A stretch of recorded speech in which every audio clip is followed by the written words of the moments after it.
So, folks,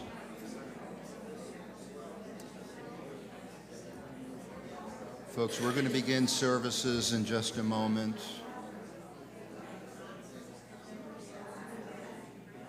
I want to thank the friends for being here and helping the family through this difficult time. I know it's greatly appreciated.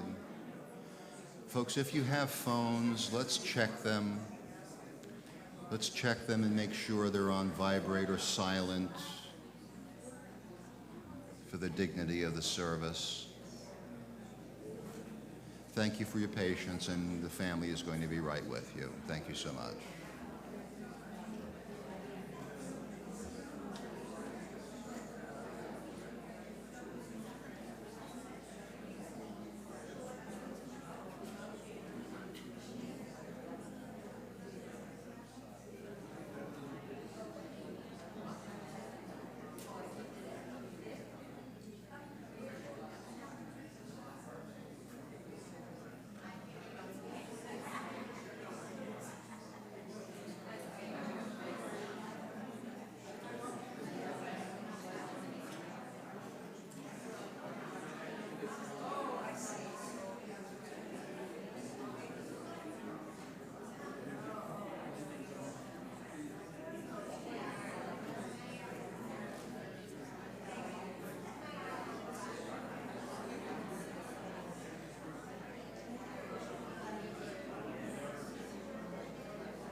May I have your attention, please, folks? May I have your attention, please? We're about to start the service for Mrs. Olesky. I'd like to ask all those that have a cell phone to please turn them to silent at this time. Thank you.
From the Proverbs 31:10, for our Eshet Chayil, our woman of valor, sweet Doris.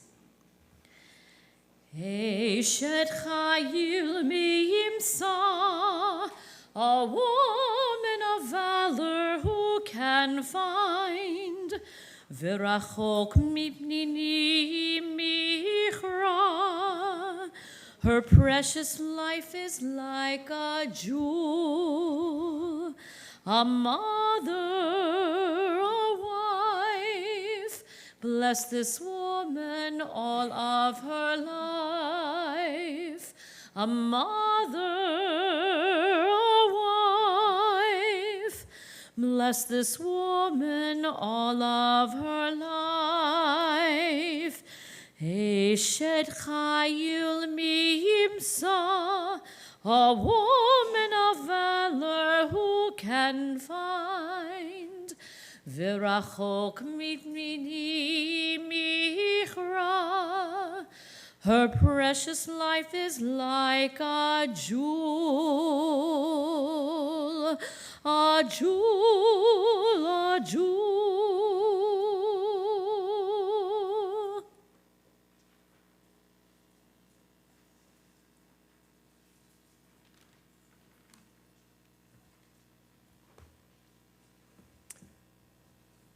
Oh my, Doris.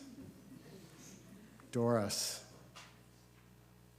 We are so grateful, Doris, for the life that God blessed you with. So grateful, Doris, for your loving family and friends that loved you in so many ways because of how you love them. Our tradition teaches us to say 100 blessings of gratitude each day. Doris had 100 before breakfast. I never had a conversation with Doris that didn't start with something like, "Thank you, God.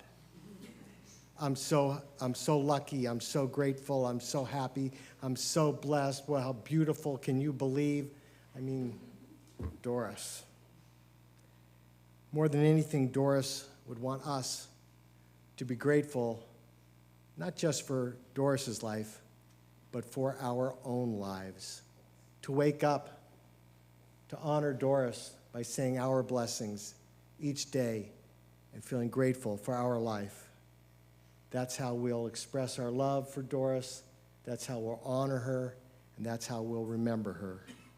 Thank you, God, for the gift that we know as Doris Olesky. And thus we are assembled with our friends in the darkness that has fallen upon them. We raise our voices together asking for comfort and strength. We need light when gloom darkens our lives. We need fortitude and courage when pain and loss assail us. Who among us has not passed through trials and bereavements? Some of us bear fresh wounds in our hearts and therefore feel more keenly the kinship of sorrow. Others, our days of mourning are more remote, and yet we still recall the comfort that sympathy brought to our sorrowing hearts. May our sharing of sorrow and our deeds of solace bring comfort to the loved ones of Doris Olesky.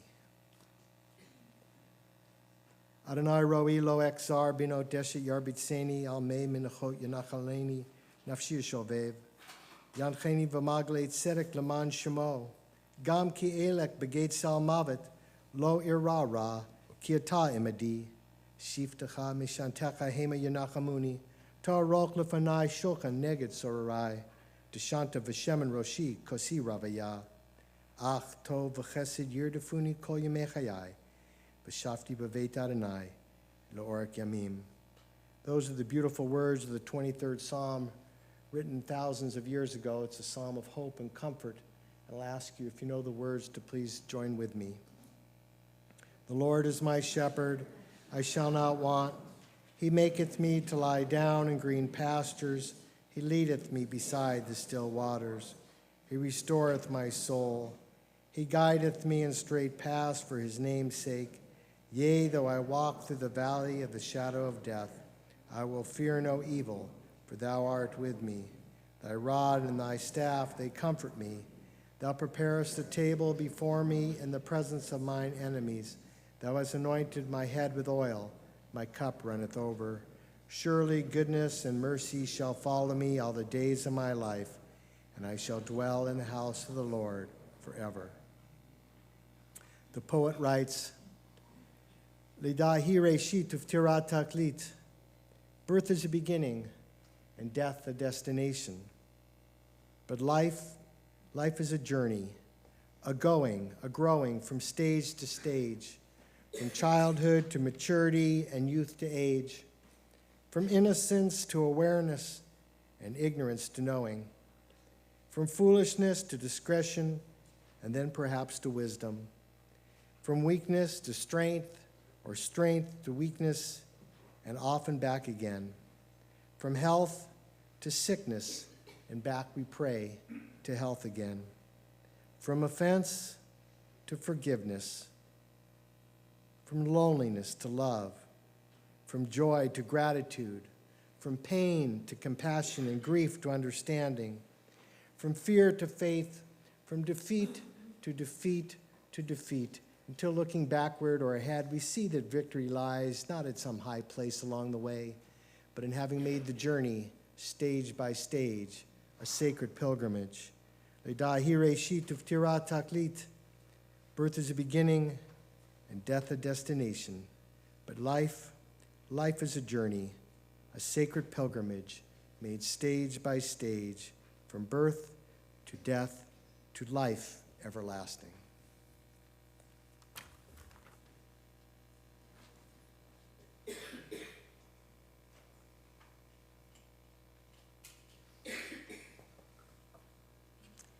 To know Doris was to love her. It's impossible to quantify just how many people's lives Doris managed to touch in her century of life. No matter how brief the encounter, she had the gift of breaking through the commonplace and making an ordinary moment extraordinary. Roy told me that he remembered not too long ago when Doris was in a wheelchair being escorted by an orderly to get some x-rays, a man named Trevor. Now, it's remarkable in and of itself that they remember the orderly's name. The orderly's name was Trevor. And the story follows that as he was wheeling Doris, he was singing under his breath. And Doris heard him singing and said, "What a beautiful voice you have. With a voice like that, you should be on American Idol. With a voice like that, you should have a scholarship." "Do you play the piano?" she asked. By the end of this short ride, Doris was pledging to make phone calls on his behalf. It didn't take long for her to zero in on someone and leave her mark, and that's what made her so remarkable. All of us have Doris stories, stories about the way she shaped us, lifted us, touched us, inspired us, and hopefully we'll have the opportunity over the days, months, and years ahead to continue to share our memories with each other. But today we're going to ask members of her family to do that. And we're going to start by inviting Roy, one of her children, to speak on behalf of himself and his sister Carol and brother Mark, and then Ralph is also going to speak. Then we're going to hear from some of her grandchildren. So first I'll call up Roy.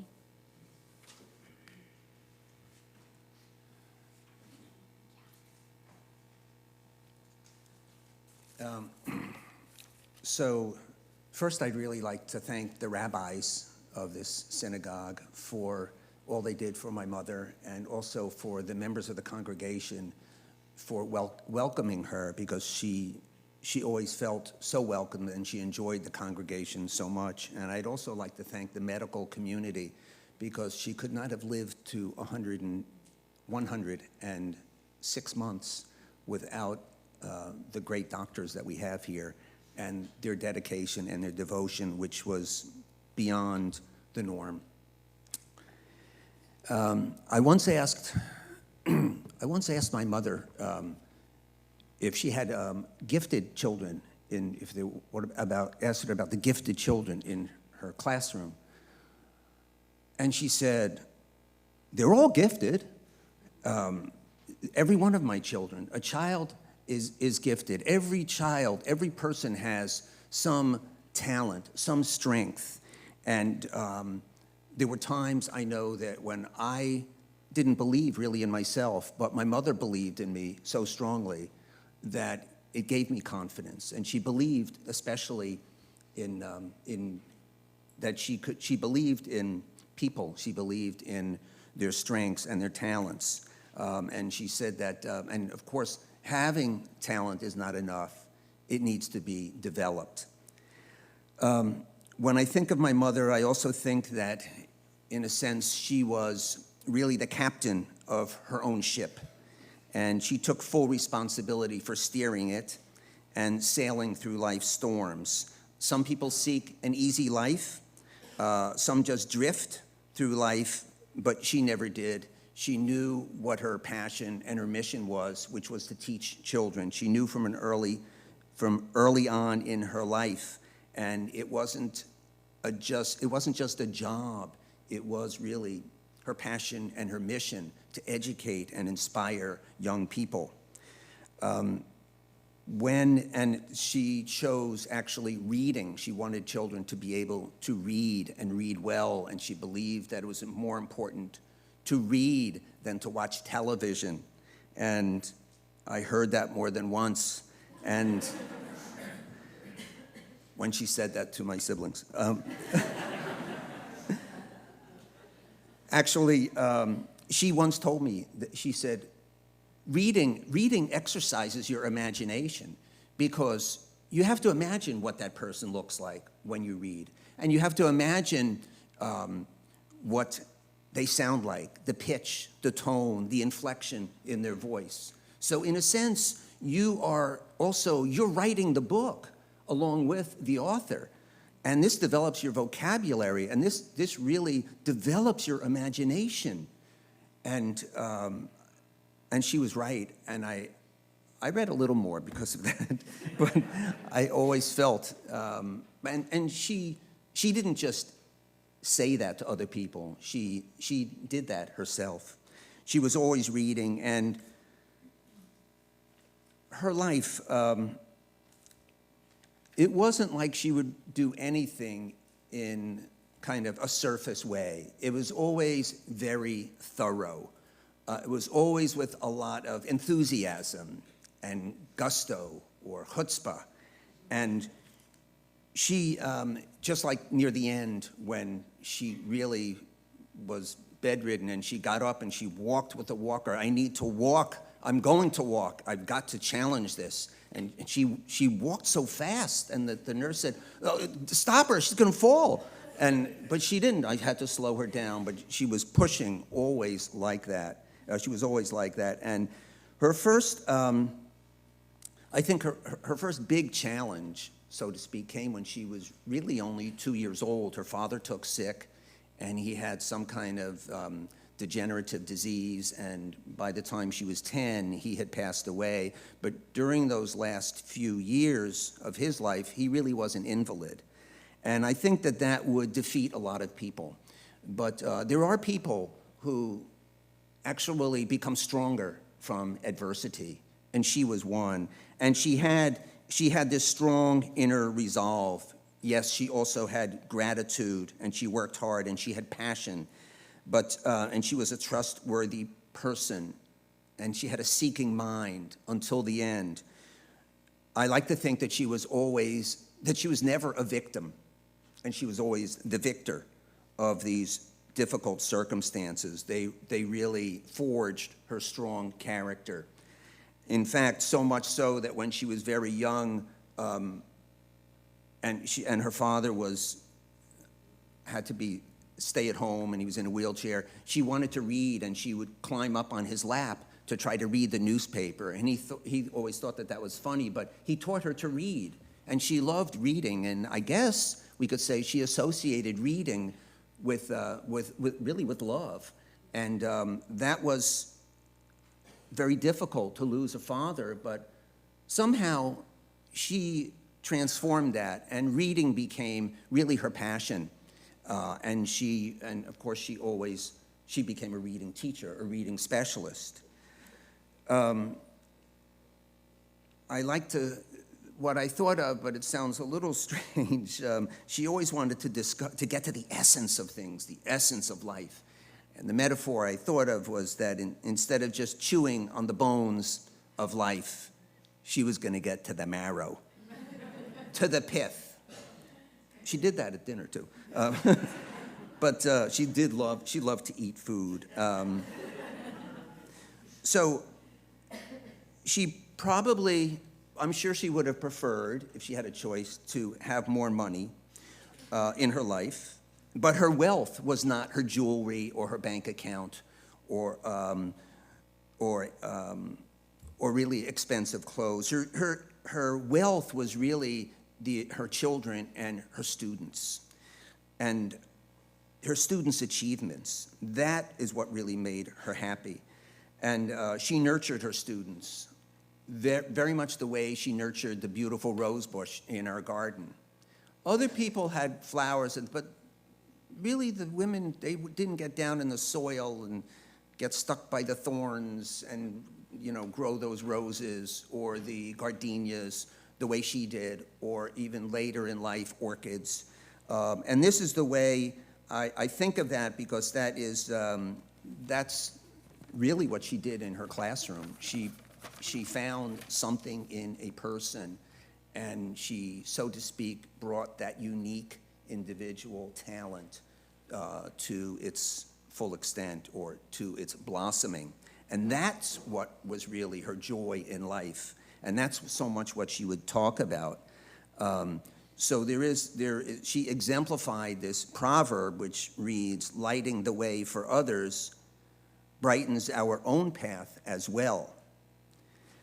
She always had what I would say expectation for her children and her students, and that motivated us. She believed in us even whether we did or not. I remember that she expected excellence, and I remember when my brother was elected senior class president at Miami Beach High, and I said to her, Mark won the election, he's president." She said, "Well, why not?" Of course. So, and she also protected her children, and she protected her students, in a sense. I remember years ago when Carol, my sister met the Beatles when they first came to Florida, which was very exciting. And I remember Carol coming home all excited that Ringo Starr asked her out. And she told her, "Mom," she's all excited, and Ringo Starr, I gotta go, I'm going back to the Fontainebleau, Ringo Starr. And I'm like, it was George Harrison? Oh. Carol, you don't remember? Okay, the picture was with Ringo. It was George. Oh, even better. So she said, okay. So she said, I have a date with George Harrison.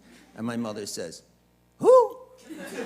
So, "Mom, it's the Beatles. I've got to go." When she's so excited. And I remember my father coming out and, from the room, and he said, what's going on? What's all the excitement? And she says, "Oh, she wants to go on a date with some guitar player from England." So this was one of the rare hysterical moments in our household. But my mother said, "If he wants to take you out on a date, he comes here to this house.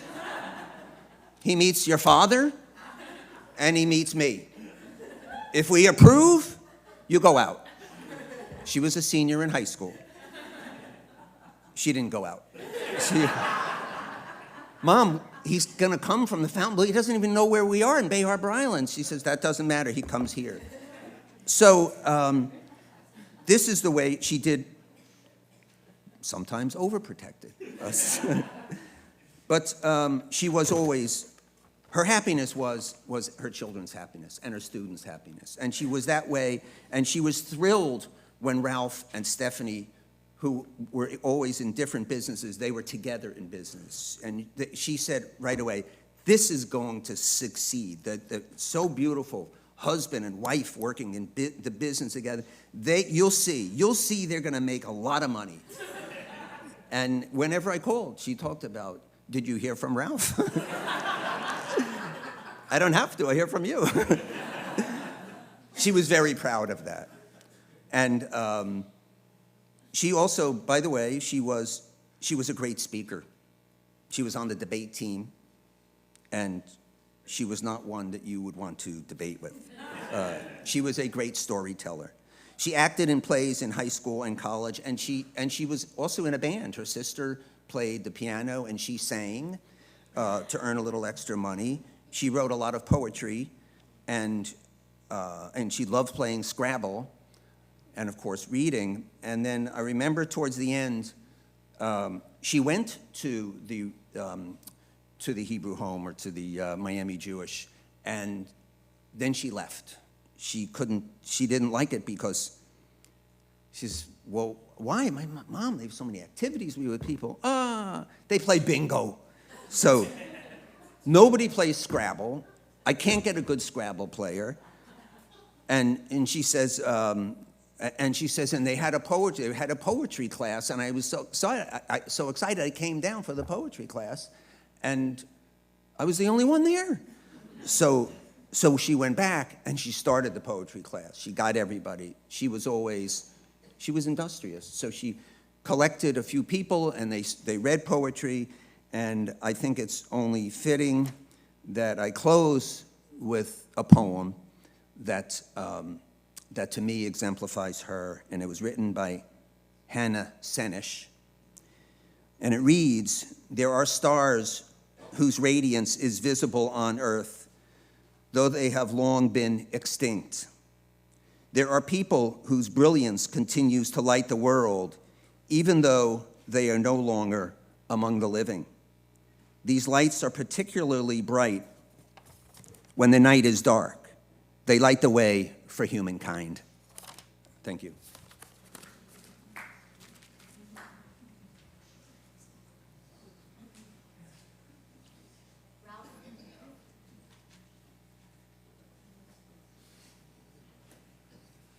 Good morning. I want to thank everybody for being here.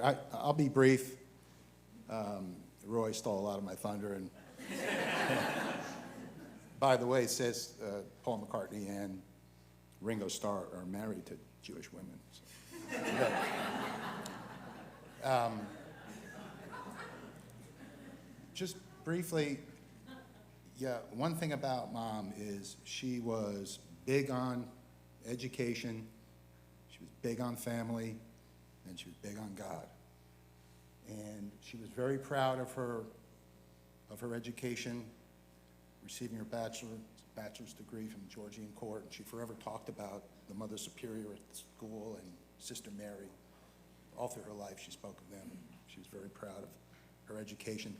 You know, she later went on and got her master's at Barry University.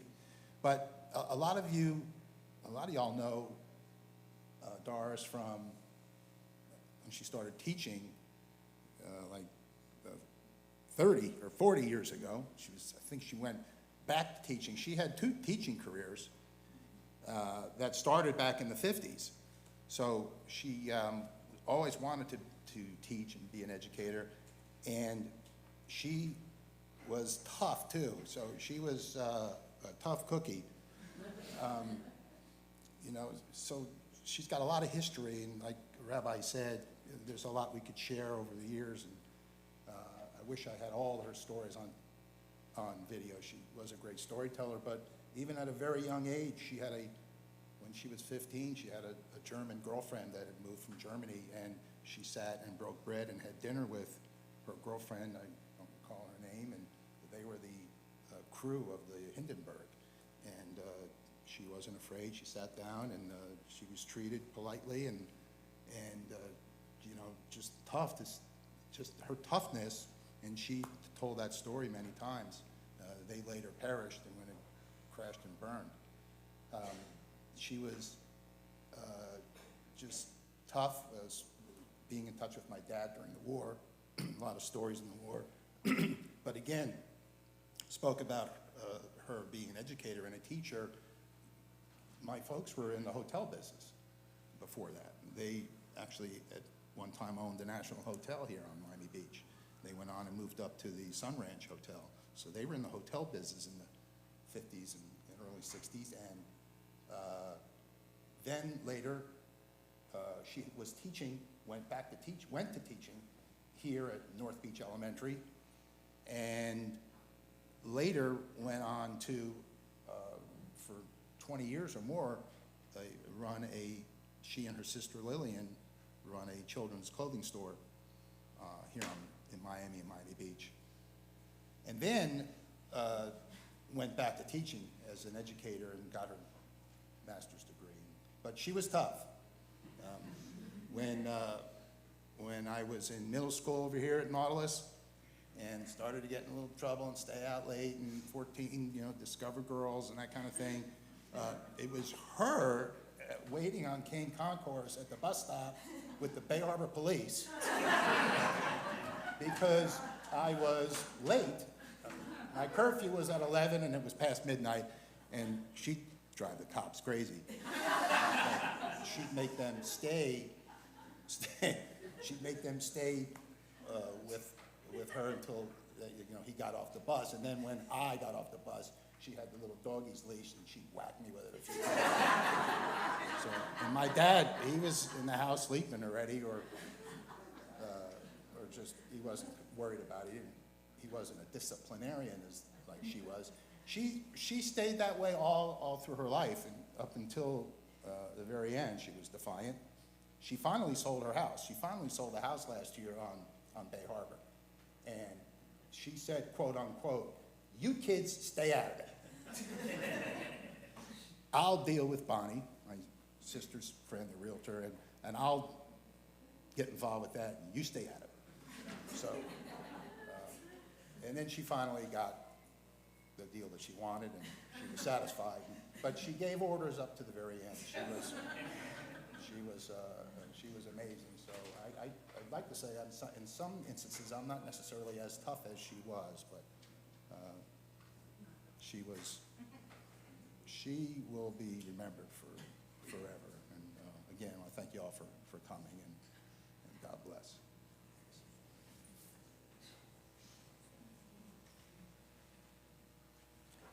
Thank you, Roy and Ralph. That was beautiful.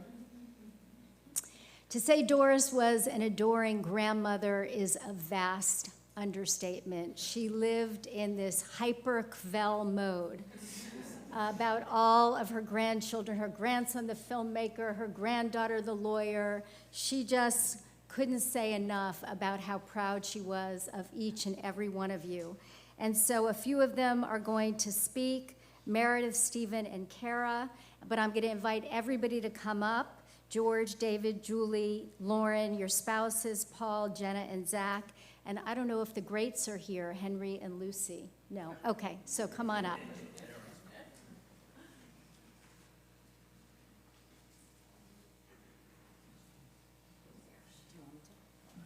I'm the oldest. Okay, you go first. Whatever you want. Oh, first of all, thank everybody so much for being here. It was interesting. I was sitting there and I was looking here and I was seeing kids swing on the swing set, and I know that would have made her so happy to see children going back and forth. This meant so much to her. She was bas mitzvahed here at 83. My mom was confirmed here, brothers bar mitzvahed, and you were married here, I think, right? Yes.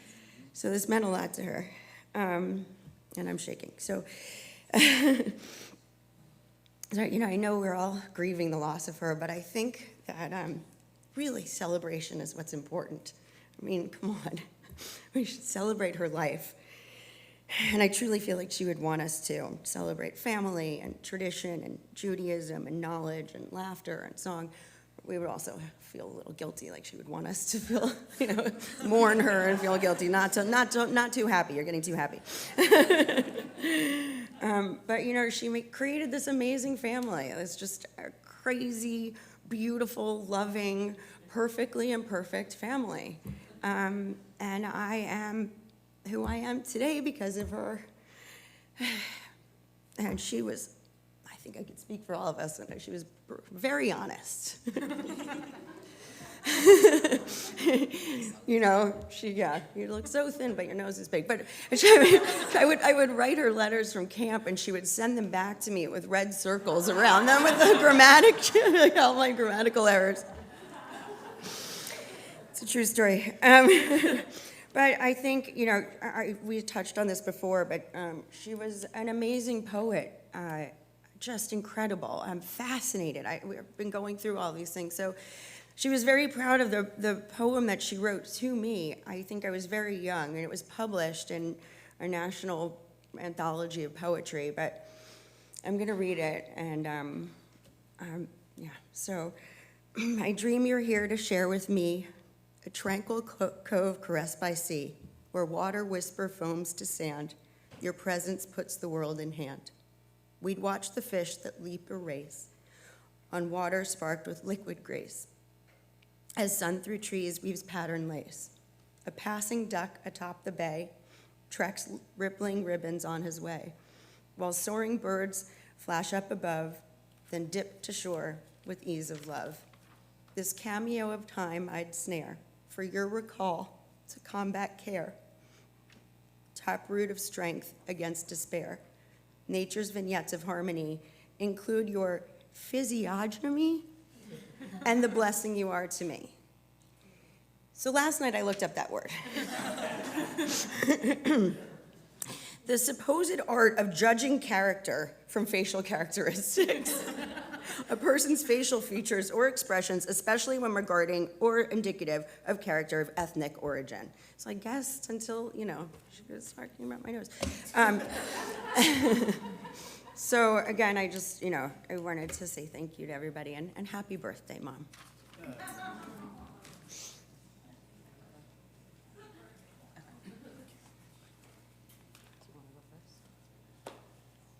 You're her favorite, you should go last.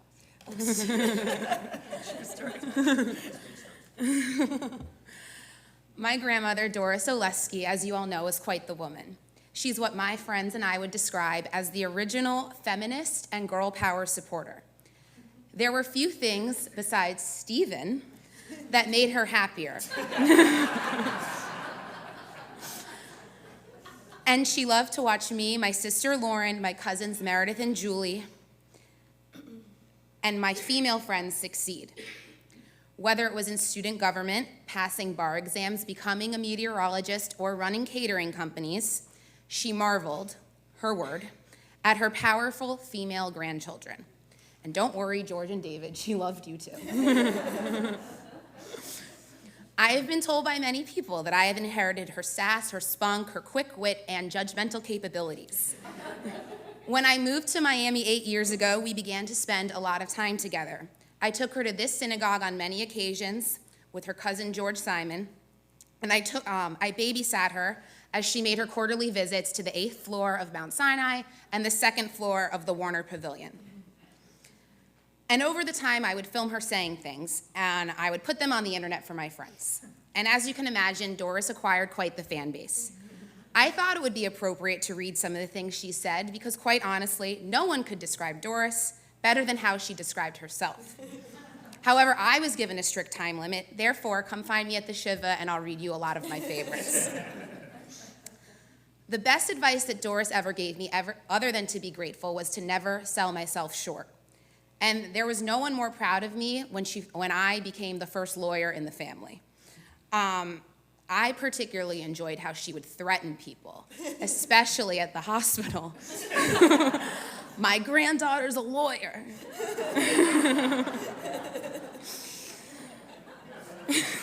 I don't know what I was going to do, but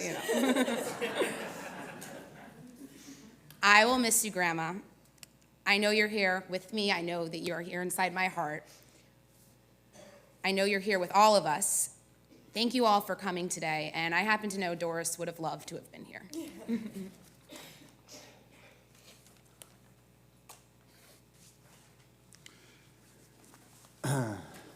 I'm not taking a picture or anything, these are just my notes here. And I guess it's kind of appropriate that I'm going last because, as Kara said, I was referred to as the favorite grandchild of all of the 7. The truth is I was her favorite. But I have a leg up because I am the one who gave her first grandchild and grandchildren, grandson and granddaughter. My wife and I gave them to her. Excuse me, great-grandchildren. I also made a movie about the Holocaust, so like, I got you guys beat for a couple of years, but you're close. You're on TV as a weather woman, and you married a Jew, so it's more than I could say.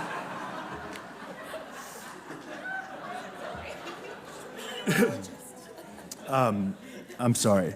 All kidding aside, Doris showered me with love from day one, and I really could do no wrong in her eyes until I married a shiksa that was, but she quickly got past that and loved my wife and my children.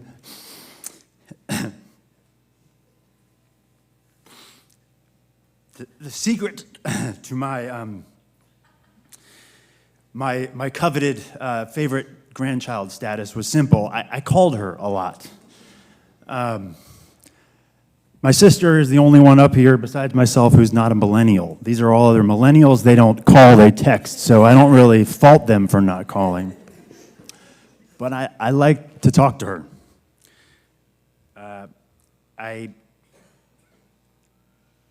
Our conversations were always anchored in her wisdom, and were always real, and they were always refreshing. And up until December, we would still have regular phone calls about how growing old sucks, the challenge of not raising spoiled children, and how proud she was of me. I'm proud to be her grandson, to be able to call her my grandmother. And I'm so grateful for the relationship that I had with her, both as little Stevie and as an adult grown man. As a boy, little Stevie, I remember her being tough, like Ralph said. My sister and I have very vivid memories of her berating our grandfather and feeling bad for Hank as her whipping post. But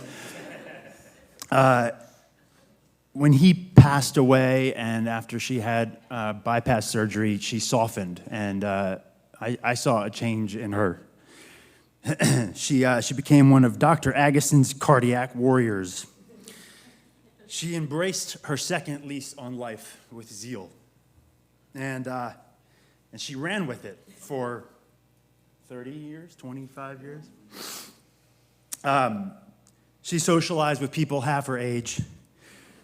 She continued teaching. She got bar mitzvahed over here. And she joined Facebook. And this is where the legend of Nana Doris really took off, as Kara so eloquently put.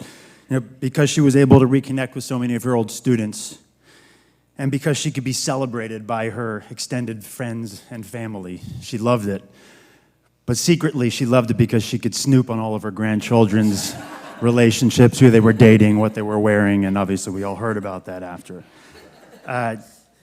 Doris was a treasure to our family and to the community that she lived in. She loved teaching and she loved learning. I honestly feel that's why she lived as long as she did. She was on a never-ending quest to educate. In fact, she was tutoring someone in English as recently as this past year at the Miami Jewish Home, for free, and because she liked this man. her desire to learn was insatiable as well, and I spent a few days with her in August. I was able to go to lunch with her a couple of days in a row and then just spend some time in her apartment.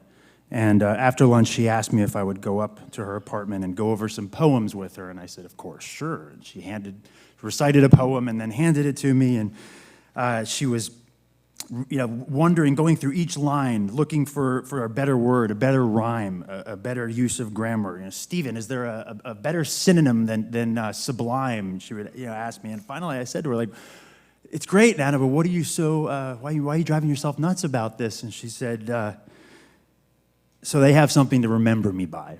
That's what these poems were. We have plenty to remember her by, plenty. And these are just a few of the small things that I distinctly remember and will pass down to my children about their great-grandmother, Doris. As we've all said, she valued education and faith in God, but she never looked down on anyone who was not as sharp or devout as she. She believed in hard work and led by example, throwing herself wholeheartedly into all of the various industries she worked in, as Ralph spoke about. She stood for truth and fairness and felt that everyone should have the same chance of success regardless of where they came from. She loved with an iron fist and made sure that you knew how much she loved you. She just expected the same amount of love back from you, always. She was an incredibly strong woman. She was fierce and she was fearless. And the thing that I will probably remember about her most, though, is just how beloved she was by so many. People who had no blood relation to her called her Nana Doris and fully viewed her as their Nana Doris.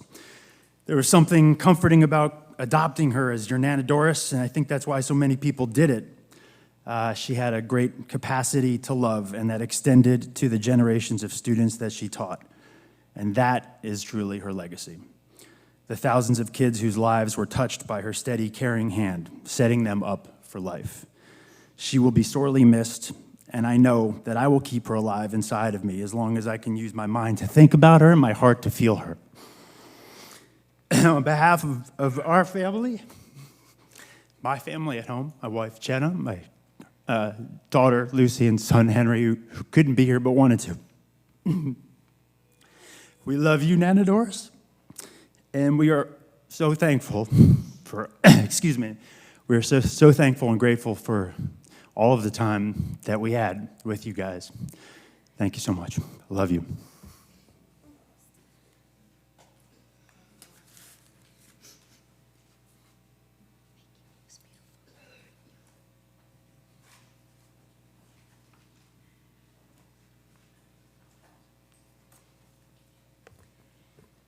Every drop of her quelling was well-earned, well-deserved. Thank you for those beautiful words. I'm going to share with you a little bit more about Doris as shared with me by Doris, a few more stories, and then we're going to have the pleasure of hearing from one of her students. So she grew up in the Bronx. Well, her family moved to New Jersey with 3 sisters. She was one of 4 girls.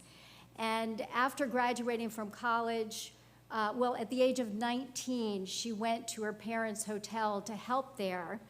And she told me that there is where she first laid eyes on her beloved Henry, who was 25 years old and had gone to the hotel on holiday. So they struck up conversation, and Doris asked him out to go to the movies. She was a woman who knew what she wanted, and she went for it.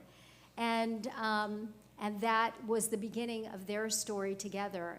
They shared a beautiful 50 years of marriage together, and he had to go off to World War II, but he was back in time to be at her college graduation.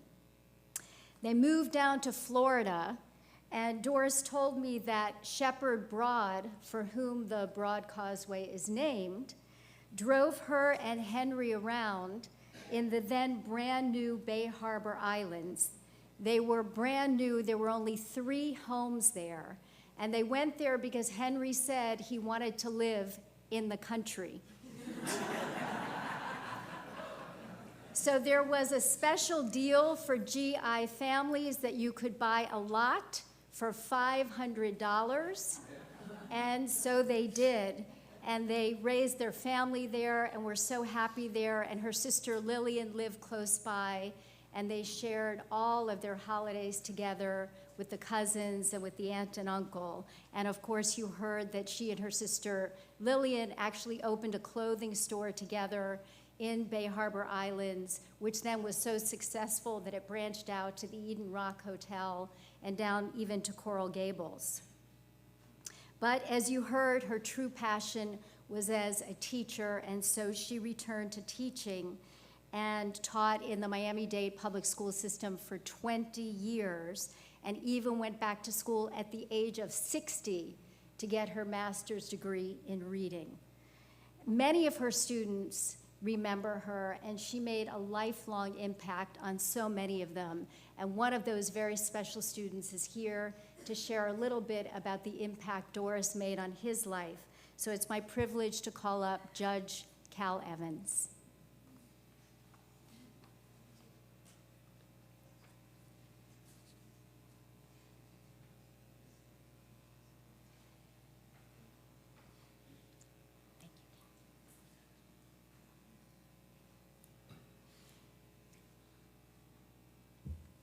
I knew I was going to be here.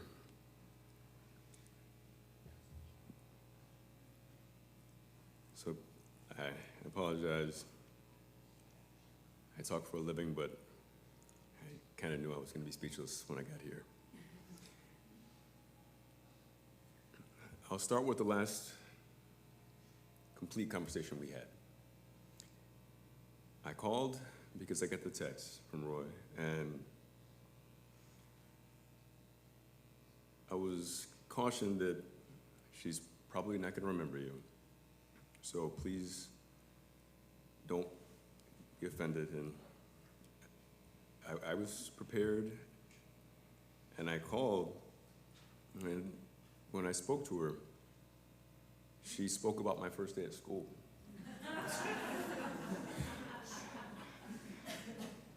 She spoke about what I was wearing, where my mother stood as I walked into school, and that look that my mother had as Ms. Olesky described her as this little prince, and she was entrusting her with her little prince. What she didn't know is what I had been through before and why I had to leave Biscayne Elementary in 5th grade. I didn't complete my 5th grade year there. And a lot of the childhood traumas that I had gone through before I ever met her. But that's not what she saw in me. I had already had someone tell me, another teacher, resubmit an essay, because what do you want to be when you grow up? They said, well, the idea is to write about something you can actually do. And then I went to the principal because I was upset, and I was told I didn't have to rewrite it. She didn't do that to me. She challenged me, and she, not just in 6th grade, but she followed me to high school, attended my high school graduation, followed me through college. When I got on Facebook, she was one of my Facebook friends, and my peers said, "You're friends with Mrs. Olesky on Facebook?" She didn't accept my request.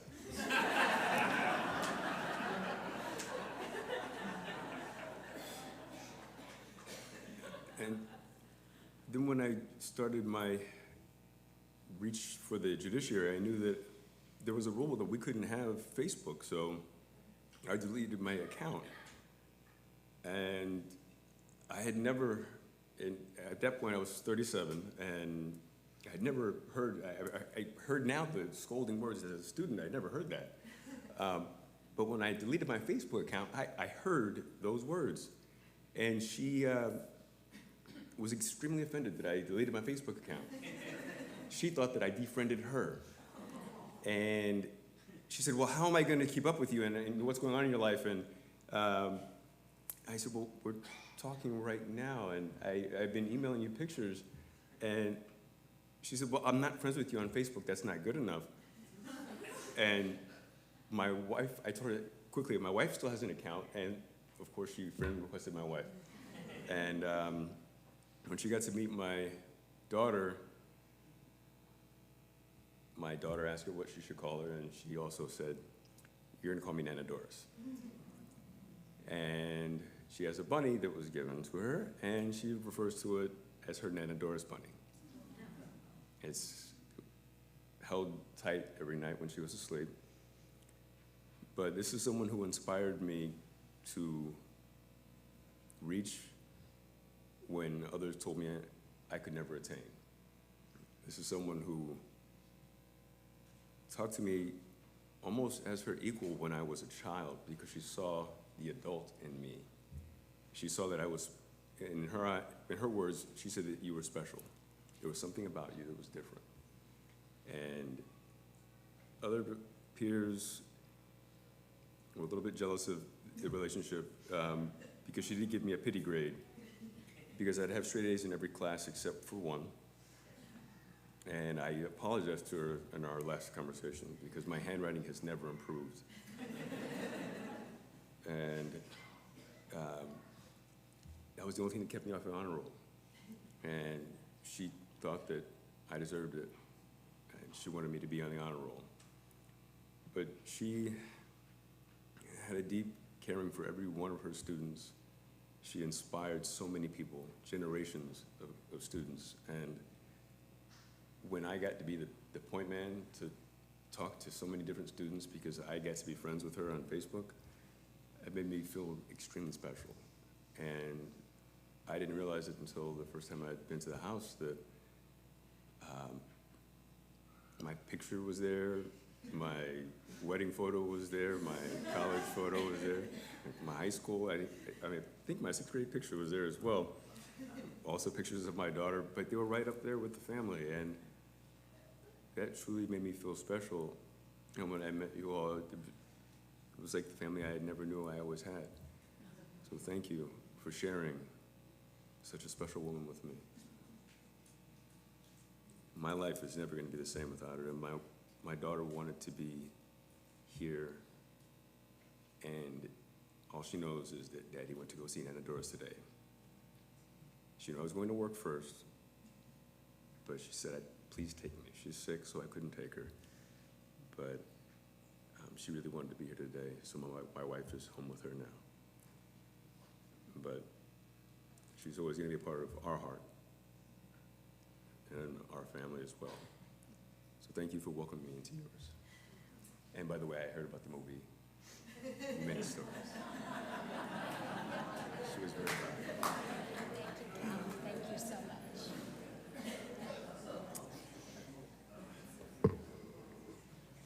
Cal was just one of the many, many students that Doris nurtured, and she never lost her passion for teaching. And Stephen made reference to this in his remarks. Not too long ago, really not too long ago, maybe a couple years, she heard from her cardiologist, Dr. Arthur Agatston, that he had a student for her. Dr. Agatston had a boxing coach who needed help with his English and reading. And he knew that Doris would be able to help this coach. So even in her late 90s, she was up for the challenge. She called her kids and said, "Get me my phonics card from the dresser." And every Sunday he would come for his lesson at the Jewish home. And her kids asked her, "Mom, you know, you're teaching him how to read and helping him with his English. Is he teaching you how to box?" And she responded without hesitation, She never stopped learning, teaching, growing. That's who she was. It's not surprising that she was the oldest bat mitzvah student I've ever had. It was at the age of 82 in 2001. She proved that you could continue to learn even a hard language like Hebrew. at that age. And I still have the program from that day, and I looked at it, and I remember what she said to me after her bat mitzvah. She told me it was the most special day of her life. She glowed with pride and joy, and I know some of her fellow students are here today because she was the matriarch of that class. Doris's Torah portion came from the third book of the Torah, the book known as Leviticus, or in Hebrew, Vayikra. And Leviticus opens with a call, Vayikra. It opens with God's call. And Doris's life was lived in answer to that call from God. She lived her life as a mission with purpose, to uplift, to teach, to love, and to express her gratitude. And I know Rabbi Davis started by this. She was remarkable in her sense of gratitude in her life. She felt grateful for every single day. And when she would have a physical setback and end up in the hospital, usually it had something to do with her lungs, and I would go to visit her, somehow rather than lifting her spirits, she would lift my spirits. And I always walked out of there feeling better, feeling more grateful for the blessings I had in my life, feeling that I had to do better, to do more because of Doris. A few years ago, I asked her to share her sense of gratitude with our congregation by speaking on Rosh Hashanah at our service. And she spoke beautifully, and there wasn't a dry eye in the house when she finished. Ezehu Ashir, the Pirkei Avot asks, who is rich? Hasameach bechalko, the one who rejoices in what she has. By these standards, Doris was the richest woman in the world. She had a beautiful family. She was surrounded by dear friends who loved her, and she felt grateful for every breath she took. As a religious person, she had a special relationship with this synagogue, with Temple Beth Shalom, where her sons became B'nai Mitzvah, her daughter became confirmed, where she had her own bat mitzvah. And she was very involved with our sisterhood. She told me they helped to build the Temple Beth Shalom library, the sisterhood. And also she would volunteer in our gift shop later in life. And those were our best sales days because everybody wanted to come talk to Doris. She loved all of our clergy, and we loved her. For her 100th birthday, all of us, Rabbis Glickstein, Davis, Baer, Leubin, Cantor Siegel, and myself, all piled into the car this past July to drive to the Jewish home with a birthday cake to sing her happy birthday. She was determined to reach 100, and we were determined to celebrate it with her. And by golly, when Doris was determined to do something, watch out, because she was going to do it. She was determined to live and to make every single day of her life count. So just this weekend, I read an article in the newspaper about the factors that determine a long life. When the author of the article, Dr. Aronson, was asked for the recipe to reach a good old age, let's all listen well, she responded with a list of 4 items: good genes, good luck, enough money, and 1 good kid, usually a daughter. Doris was blessed with all of the above. Her daughter Carol, who moved close to spend more time with her, her devoted sons and grandchildren, her community, and all the people she collected in her life along the way who adored her. And as a true educator, she taught all of us to the very end of her days. She taught us how to live with passion, tenacity, courage, and determination. She taught us to continue growing and learning and loving and to never miss an opportunity to touch someone. She taught us to live with purpose and to live with gratitude, and in all of these ways, she will live on. That life force of hers is immortal. It will continue to guide each one of us and strengthen us for as long as we live. She lives with us. Zichrona livracha, may her memory be a blessing. Amen. And now I'm going to call up a friend of hers, Leah Saunders, to lead a song. Hello, everybody. My name is Leah Nelson Saunders. I'm a music therapist with Seasons Hospice, and not just that. And not only was I blessed to be Doris's music therapist towards the end of her life, but our families were extremely close. I believe she was one of the last of my grandma's surviving friends, my grandma Suki's absolute best friend.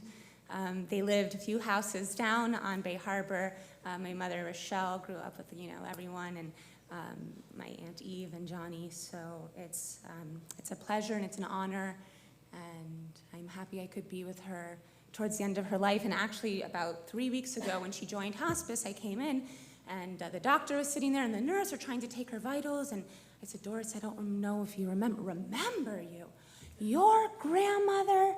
And we sat, and I listened for 45 minutes as she told me stories about my great-grandmother, Lillian, whom I'm named after, who I never met, stories about how she was one of the best pianists, and the poor nurses that are trying to get her vitals, and her great-grandmother, and her grandmother, and her mother.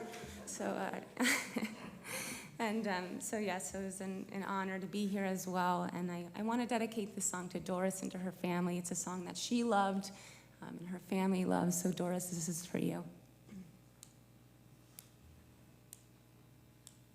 The way you wear your hat, the way you sip your tea, the memory of all that, no, they can't take that away from me. The way your smile just beams, the way you sing off key, the way you haunt my dreams, no, they can't take that away from me.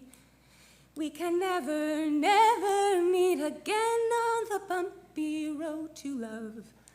Still, I'll always keep the memory of the way you hold your knife, the way we danced till 3, the way you changed my life.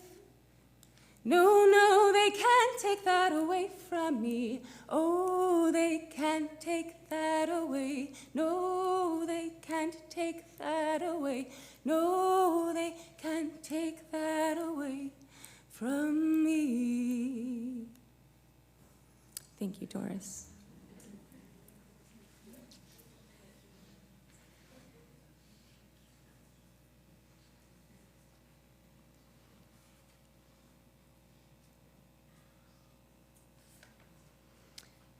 God, you give us loved ones and make them the strength of our life, the light of our eyes.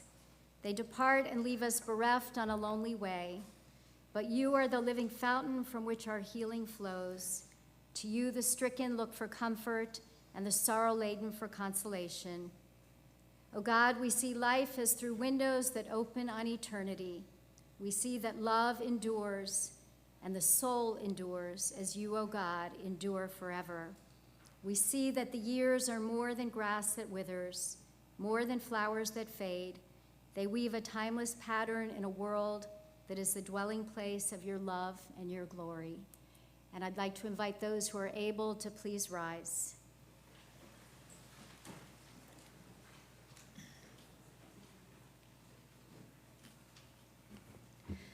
El Malrachamim Shochen Bameromim Hamsei Menucha Nechona Tachat Kanfei HaShechina Im Kedoshim Tohorim כזוהר מזהירים את נשמת דבורה בת חיים וולף ומרים שהלכה לעולמה הרחמים יסתיריה בסתר כנפיו לעולמים ויצרור בתור החיים את נשמתה אדוני הוא נחלתה ותנוח בשלום על משכבו ונאמר Amen. Compassionate God, eternal spirit of the universe, grant perfect shelter in your sheltering presence to Doris Olesky, who has entered eternity. O God of mercy, let her find refuge in your eternal presence, and let her soul be bound up in the bond of everlasting life. God is her inheritance. May she rest in peace. And let us all say, Amen. Amen.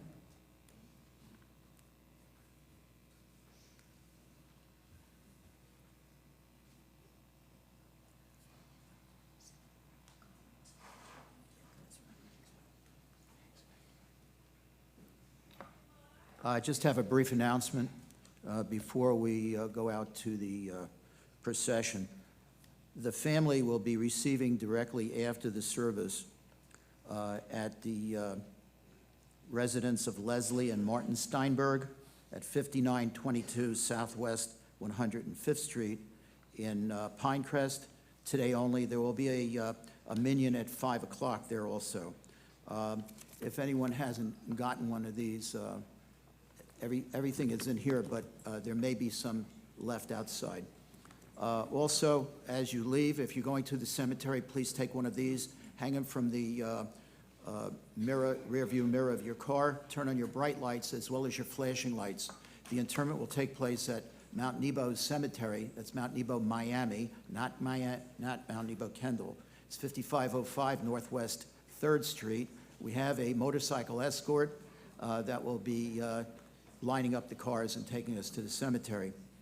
I'd like to ask all the grandchildren to please step forward at this time and escort their grandmother to the hearse, and other family members, please follow the casket, and friends, please follow the family. Thank you. Thank you all for coming.